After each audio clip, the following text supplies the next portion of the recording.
Welcome to the WinWell Performance Wellbeing podcast. I'm Dawn Sanders, co-founder and director of WinWell, and I've been a performance wellbeing coach in elite sport for over 20 years.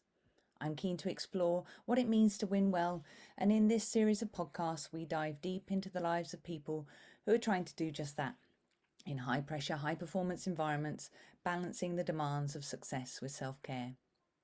I hope through these stories we can learn together and reflect on how we win well in life and work. In today's podcast, we speak to Emma Deutsch, one of Nissan's most senior female engineers. With us, she explores the rapidly changing environment driven by technology and some of the worries and fears that come with that. How to create psychologically safe environments as a leader across countries and cultures. How behaviour assessment tools support her in her wellbeing conversations. How to earn trust in a senior leadership role. How to care for yourself as a leader. And how to integrate why bother with wellbeing at work by outlining the impact on performance and productivity through the use of data. Hi Emma, thank you so much for being one of my guests today. I'm really pleased that you're here on this podcast. Can you just say to our listeners a little bit about yourself? So my name is Emma Deutsch. So I am a engineer. I work for Nissan. So I'm currently the director of test operations at Nissan Europe. But I didn't just fall into that. Before that, I was working for Massey Ferguson. That's where I started my career. That was interesting with tractors. And then from a personal point of view, I am married, I've got 3 kids, all of my children are on the autistic spectrum, which adds a bit of spice to life. And just to make Dawn suffer, I made them their godparents. So, but also I've kind of had quite a bit of a sporting kind of career as well. So I played high level sport, played for Wales, played for Saracens alongside you, Dawn. Yeah. I wasn't as quick as Dawn. I used to play in the front row. And Dawn used to stand on the wing. Game plan was give the ball to Dawn. And then I also played for Wasps as well. Varied career. And then also in my career as well, got kind of keeping with the sport thing, I also spent 1.5 years working for Renault F1, which was interesting, stressful, but yeah, really good. And quite interesting actually, this week I visited Red Bull. Yep. Yeah, I'll shoehorn that into some of the answers. Great, super. Thank you, Emma. I mean, you do probably slightly undersell yourself. I think you're probably one of the most senior female engineers at Nissan, aren't you? I am the only female director, so there isn't any competition.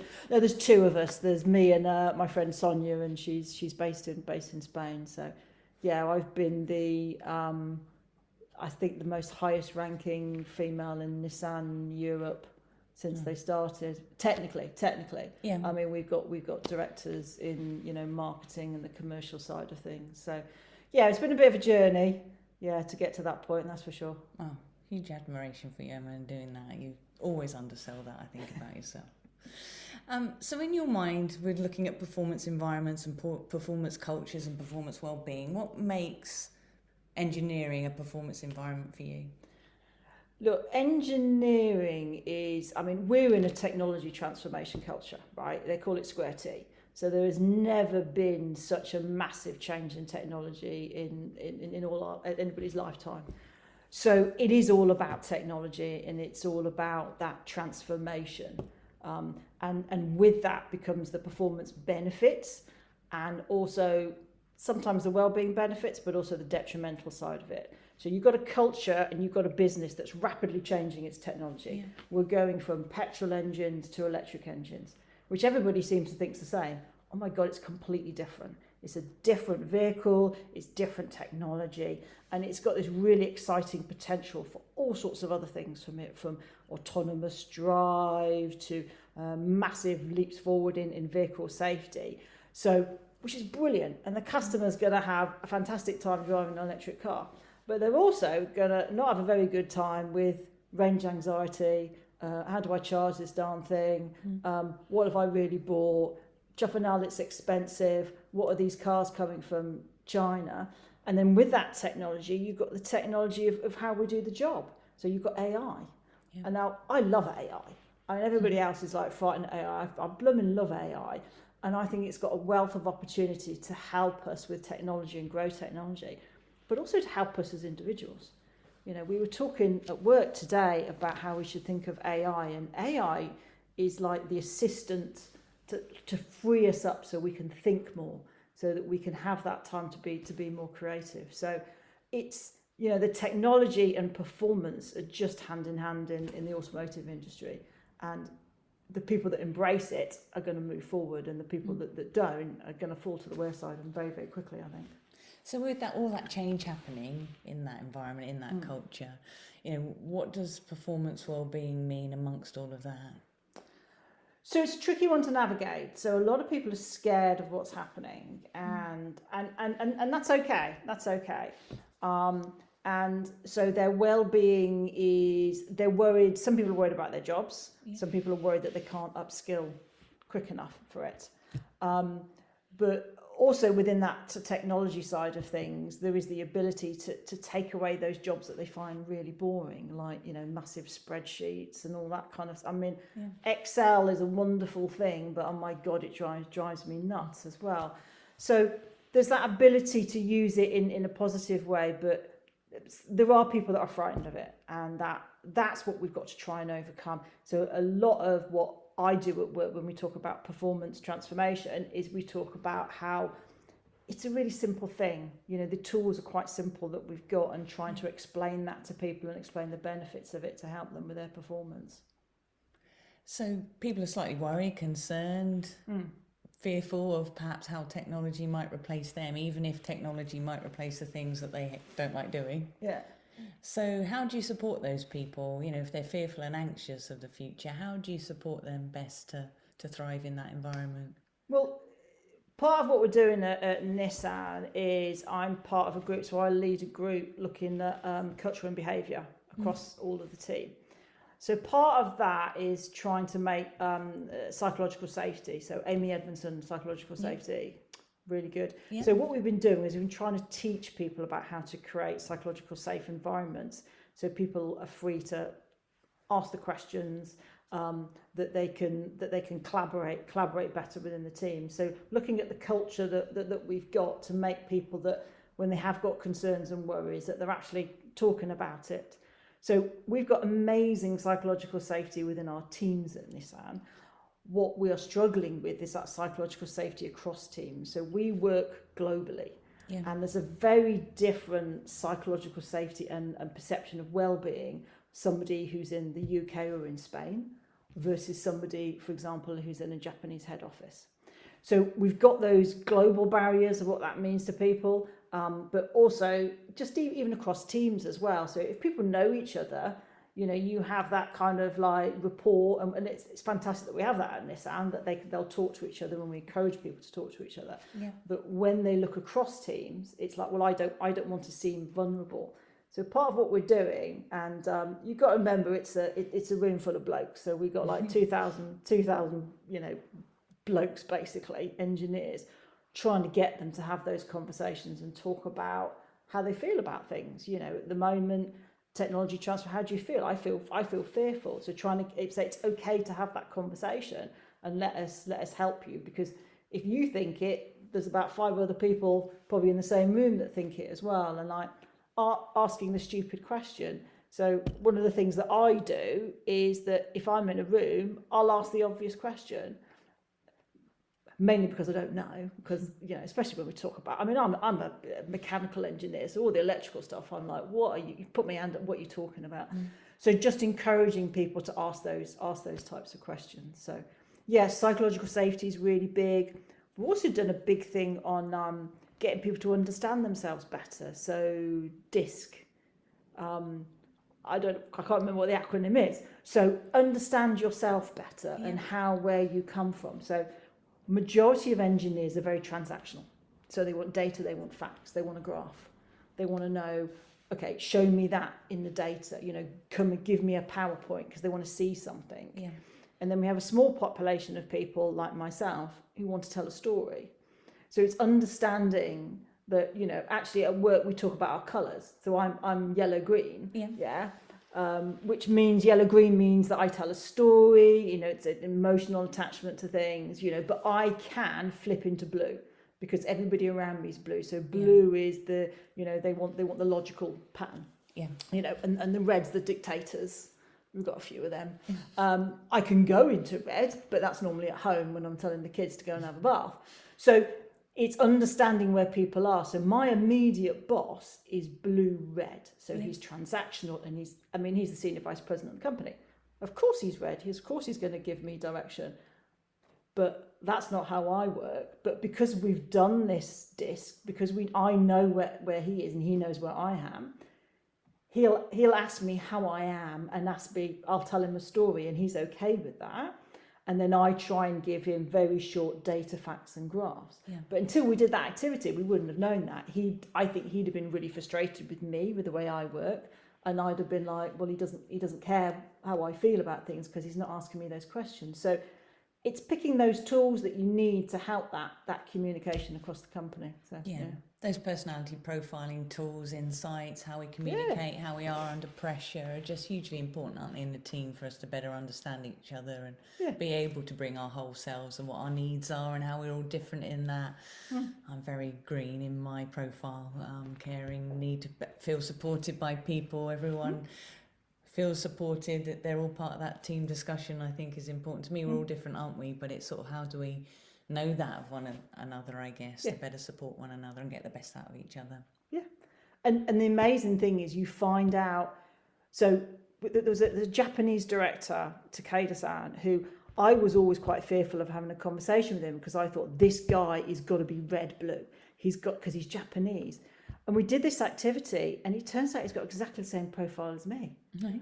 And as a result, me and him now work really closely together. We've got much better collaboration, and it's a massive benefit to the business because he works within Chassis. I'm trying to do some transformation stuff within Chassis, but I never would have had the courage to go and have those kind of aspirational conversations with him with like, listen, I've got an idea. And he's like, brilliant, tell me about that idea. And he understands it. If I hadn't known that he was actually, the same as me, he responds to a story. So one of the most interesting things was when we did this DISC profile is the people that ran it split us into groups. So they put all of us green, yellow people together to do a task. And we all collaborated and is everybody okay with it? And we did the task and there was a picture we had to do and it was brilliant. And then we turned around and every other group was blue and they were still arguing about it. It was just incredible. Whereas actually, if we'd mixed all the groups up, we'd have had a better benefit. So ours didn't go deep enough. It was quite clear. And they couldn't get going because they couldn't decide who the leader was and how they were going to collaborate. So the other massive learning point that we learned was you've got to mix those groups up. So we talk now about when we've got a big task, it's like, oh, have we got some blues? Have we got a red? Have we got a couple of yellows, a couple of greens? So yeah, it's been really useful for us to say at the moment we're really advocating it in this. It's always the question, where's the missing seat? Have you got every colour present, as it were? And if you haven't, what ideas or thoughts are you missing because of that? I love that concept. What's the missing seat? Have we got any deficiency, as it were, or need to fill that gap a little bit in our teams? But the tendency, as a leader, is to recruit people that are like you. Yeah. The other tendency as a leader is to recruit people that aren't as good as you. So that's the other thing as a leader, you find a lot of leaders do, is they feel threatened by people that are better than them. And one of the best pieces of advice I ever got given, and actually this was when I was on secondment with the Formula One team, was employ people that are better than you at things that you're not as good at. And don't be afraid of that. Yeah. In fact, everybody should be better at you in some aspect. Yeah. And if you do that, then you have a team that will actually make a difference.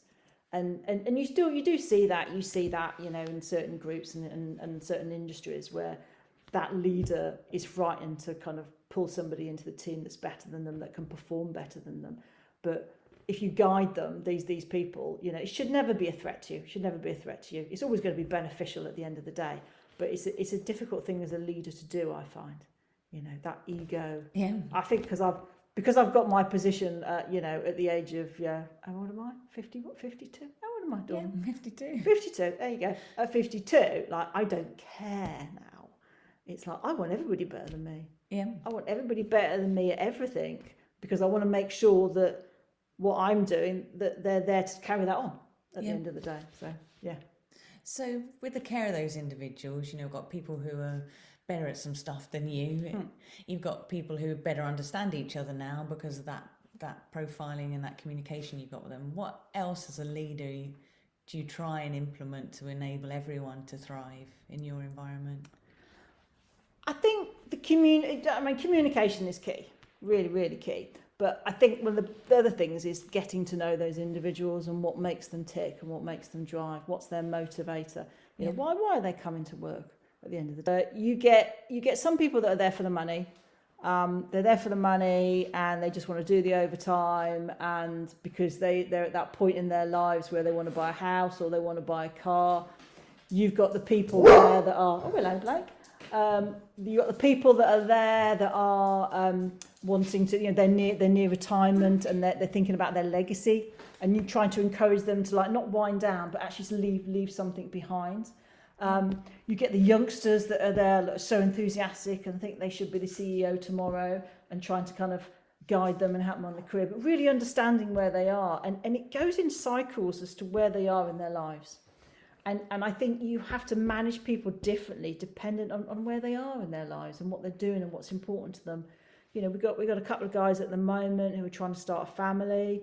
You know, sadly, you know, one of them, they lost a child recently in childbirth, and it was like, how do we manage those situations? And it's not just about that individual; it's about how you're seen to support those people as well. So the people around you, the people that you're looking after, know that you're going to not only lead the business and give them direction, but also look after them, because that's your job. Your number one job is to look after those people. And if you don't know them and you don't know what's making them tick, you can make a blind assumption based on their age, which is what majority of people do. But unless you have that conversation with them about what does it mean, you know, it's like at work, it's very easy for people who've got kids to go, oh, well, I need to go home because I've got kids. And everybody goes, yeah, off you go.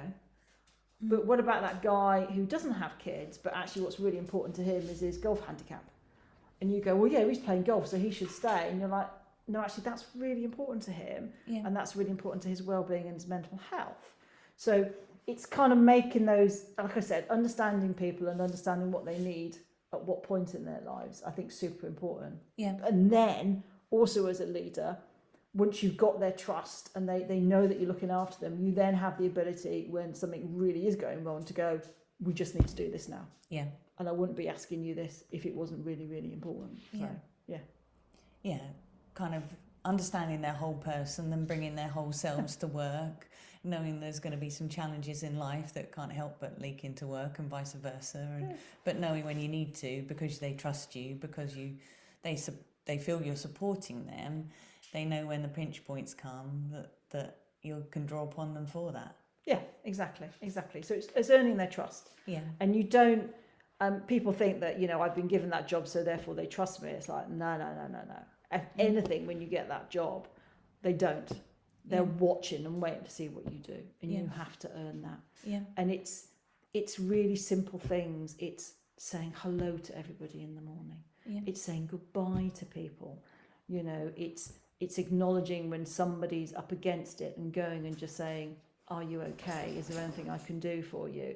You know, it's acknowledging those points in their lives that are celebrations, and it's acknowledging those points in their lives where maybe it isn't a celebration and they just need some help and support. So, and it's quite difficult, you know, as a leader, especially when you're under a lot of stress. You know, I mean, when I walked in here, I was saying to you, like, my boss has just texted me 3 or 4 times. He wants some data, he wants this and he wants that. You've got that, and at the same time, is if, you know, I still need to think about my team and what my team need as well. And it's quite easy to get distracted by the transactional. So that's how you look after everyone else. How do you look after yourself? So how do I look after myself? Yeah. Oh, blimey. So that becomes super important. So the energy that you need to do that and to do it from a position where you care is exhausting. Yeah. Any leader who says to you that leading isn't exhausting and looking after people isn't exhausting is not true.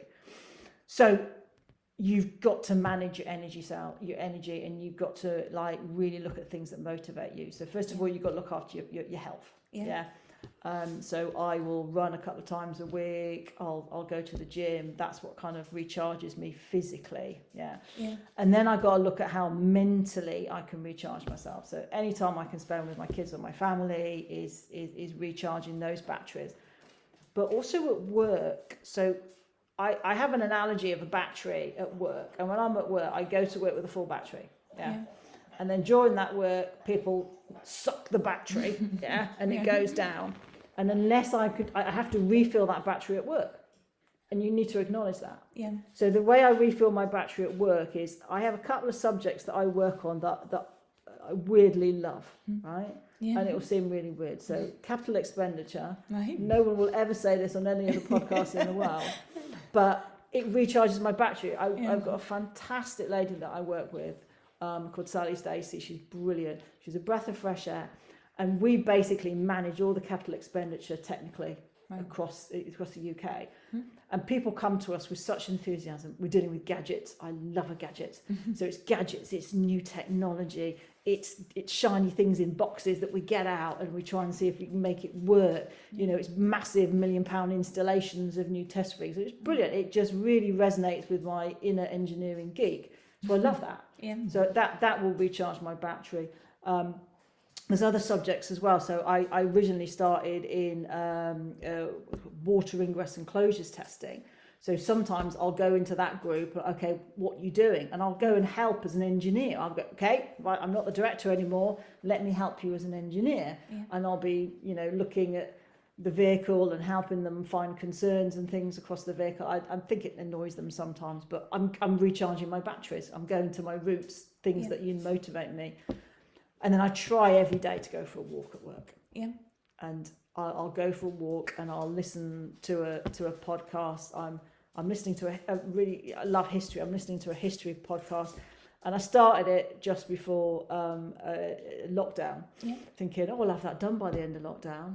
No, I've only just got to Elizabeth I. We've got a long way to go. We've got a long way to go. You know what I mean? So yeah, and I like that. And when I go for a run as well, I like to listen to podcasts and things as well. But yeah, that analogy of your battery, it's what recharges it. And there'll be weird things that when you think about it, you go, oh yeah, that really energizes me actually. So and when you're having a real down day, it's really positively going and searching that out to recharge yourself.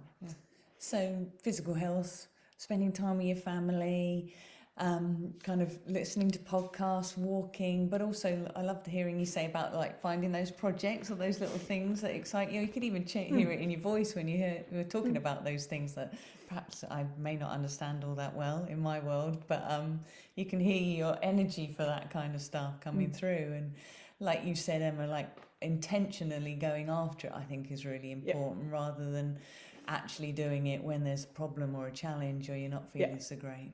Yeah, absolutely. I mean, I look after the workshop as well at work. I've got 238 people in my team, but this team, they're the team of technicians, and I love spending time with them. I love going down the workshop and seeing what they're doing, and trying to help. I'll go in and I'll try and help out if I can, if something's going on. But I also really love that team, because when I started at Nissan 25 years ago, as you said, like, I was like the first females in there, and there was that whole kind of stigma of like, I am actually an engineer, I'm not the cleaner, I'm not the secretary. But from day one, that team gave me the respect from day one, and they taught me to be an engineer. And I tell this story at work all the time, because they immediately acknowledged that I was the engineer, I was the lead engineer. They took time to explain things to me that maybe other people weren't explaining. And they gave me that practical knowledge by being down there with the vehicles, with the test equipment. And I always say I'll forever be grateful for the technicians and the technician team at Nissan, because of the way that they've always supported me. So when I became their boss, I made a speech and I said, actually, the thing I'm most proud of is that now I'm your boss and now I can give something back.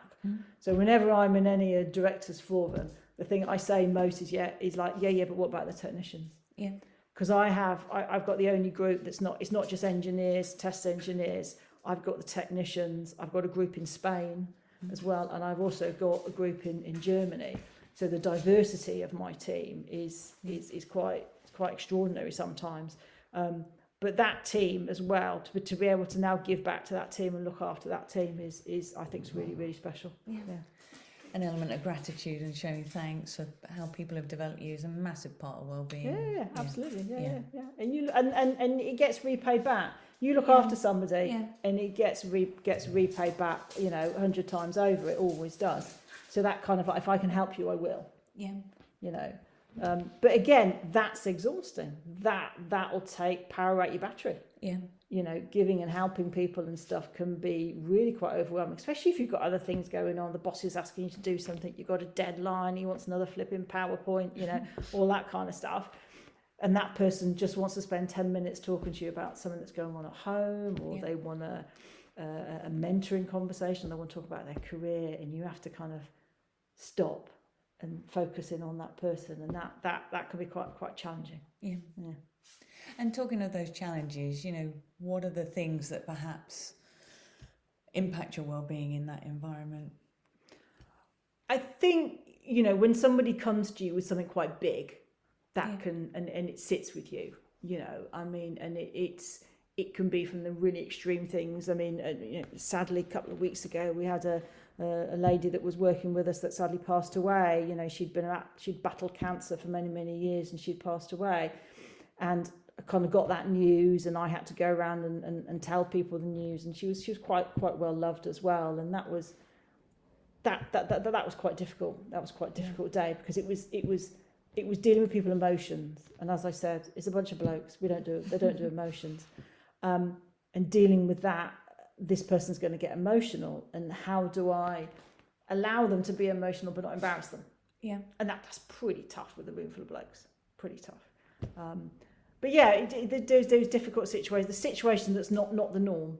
That's not the norm. You've got to deliver some bad news, or you've got to try and explain something that they don't understand, or they don't agree with what's going on. And it's making them heard, but also knowing that you've got to tell them, you've just got to do it. Yeah. I find that quite difficult. And I've done a lot of work with different coaches and stuff with, how do you do that? Yeah. How do I say to somebody, no, you need to do this? That's not in my nature. Yeah. Nature to do that. So yellow green says otherwise. Yeah. What they taught me to do, and I really advocate people doing this, is if you've got to tell somebody no, and they ask you to do something, Emma, I don't think we should be doing this, I don't think we should be doing that. You shouldn't say, okay, I agree with you, this is really bad, the first thing you've got to say is no, and I'll tell you why. Yeah. So, because they did this coaching thing with me, and the first thing the guy said was like, everything that comes out your mouth is hope that you're going to change your mind. So, and then you say no at the end. I was like, yeah. No. The first thing you've got to say is no. So I know it's no. And the other thing he said, that when you are saying no, is you probably have to repeat that up to about 5 times before somebody will realise it is actually no. Yeah. So So I practice on my kids all the time. Clarity and consistency. No. Why? Because I said so. No. And they go nick it anyway. Yeah. So you talked a lot about how people have advised and guided and supported you along the way. What bit of advice would you give to someone else in a leadership role if they were supporting someone else's mental health and well-being in a high pressure, high performance environment that you're in? I think build your network, have your support system. Yeah. And make it a diverse support system. So I have a network that is not just engineers, and it's not just fellow leaders that I can go to. I have a network in human resources, and some of the network that I lean on the most are the younger ones who look at things slightly differently. Yeah. And I find that they have the most kind of, especially when you're dealing with maybe a difficult HR emotional issue, they're the ones that have the bit more kind of like, well, it's this, it's, it's this perspective. So that diversity of your network as well. And, you know, don't just have mates that your own age that you came into the company with, you know, build up those relationships with people. And the way you do that is like having conversations with them, introducing yourselves, helping them out, you know, doing things like that. So that network is absolutely key. And that's the one thing I say to anybody who gets promoted. What's the first bit of advice I give them? Network. Where's your network? What is your network? And they'll tell me their network, and their network will be in their department of all the people they've worked with. And I said, well, where's your HR network? Where's your business network? Where's your network with the team we've got in Spain? Where's your network in Japan? And understanding how you build that and helping them and coaching them through that as well. So, and then just having that person that you can phone up and have a good moan at. Because there's nothing better than a really good moan. We've started doing this as a director community. Actually, we do every 6 months we go off site and we do like a lodging event. And the most brilliant part of that is in the bar. You do it over 2 days, having a good old moan, and we get it all out of our system. And then you know, it's refreshing to know that people are going through the same thing that you're going through. So I think as a leader, you can feel quite isolated at times. You can feel as if, and that can cause massive, you know, anxiety. But if someone else says, I'm exactly the same, that weight just goes off your shoulders. You're like, okay, well, I'm not. It's not just me. So understanding that other people are going through the same that you're going through, and also when people come to you with that, is not trying to fix it. Because I always used to try and fix everybody as well. And sometimes you just have to listen to people. You know, it's that, 90% listening, 10% giving them a bit of advice. And that's quite difficult for someone like me who likes to tell a story. So, tell you a story. I've got a solution with that through a story. Yes, I have, So an element of networking I'm hearing, and making sure that that's diverse in terms of, you know, people from HR, people from business, people from Japan, from Spain, finding someone you can have a bit of a moan to, and be able to release that perhaps anxiety or worries you've had. You know, normalise things a little bit, knowing that other leaders are going through exactly the same as you sometimes, and that power of listening and not trying to solve other people's problems. If you had one bit of like well-being advice to give the listeners today, so that they could take some of these lessons into their own life, in their own work, in their own leadership roles, what would that be? I think that there's 2 bits. So first of all, if you want to promote well-being within your company, or even within your department, is find something that resonates with people for well-being. Okay. Find a way of communicating it in a style that they feel comfortable with. So when we started our wellbeing journey at Nissan, and this is the European operations, I spent a lot of time standing up telling stories about how important wellbeing was. Okay. We made a transformation of suddenly people listening when, first of all, we gave people the figure of, it's 20 or 30% psychological safety. If you don't feel psychologically safe, you know, I think it's 20%, and it's more than that. I'm telling you now, it's 30, it's probably more like 50%. They're not using their full brain. So I said, you know, on your workload capacity, I said, if you don't have a team that feels psychologically safe, I said, divide it by 0.7, because that's the work you're getting out of them. Oh, okay. And then we actually put up a graph showing some of the scores that we had about how people feel psychologically safe, and we did it in a graph, and we did it, and then we did a pie chart, and they went, oh, now I understand. And me and this guy, Gabrielle, he's the director of HR, we're the same. And they suddenly went, oh, and we looked at each other and went, but we've been telling you this. And they said, yeah, but you never put it in a graph. You didn't give us the data. Didn't give us the data. So promote well-being in a way that people around you feel comfortable and they understand. Because people don't understand it, and they don't understand the benefits of it. And then for your own well-being is, remember, it's your responsibility. It's nobody else's responsibility to look after your well-being. And you set your well-being boundaries. Now, whether that well-being boundary is I go for a walk every lunchtime, or whether that well-being boundary is, you know, I only work till 5 o'clock every day, I'm not going to switch on my laptop, is you maintain those boundaries. And they should very, very rarely get moved. And if they are, you know, this is an exception. So we have a lot of girls at work who, you know, they've had kids and they come to me and they go, oh, how do I balance my work life? And I said, well, what do you need? Well, what I need to do is I need to go home at 4:00 and I need to look after my children, and then I could log on again for an hour later. And I said, are you sure? Yeah, okay, well, there's your boundary. Yeah. And I said, and as soon as you stay past 4:00, that boundary's gone. As soon as you go home and you log on at 6:00 instead of you told people you're going to log on at 8:00 for an hour, that boundary's gone. It's your responsibility to maintain those boundaries. I said, and when you get asked, you really from day one have to say, no, but this is what I can do. And it's maintaining those boundaries that you need for your well-being, and understanding that if you don't do that, then you're not going to be 100%. You know, you're not going to unlock your full potential. So your well-being is your responsibility, and you have to take charge of that. But hearing you say that, you have created that psychological safety to ask what's your need and how do you go about setting your boundaries. You know, without that permission, almost you've given permission, haven't you, for someone to enable them to have that conversation with you. Yeah.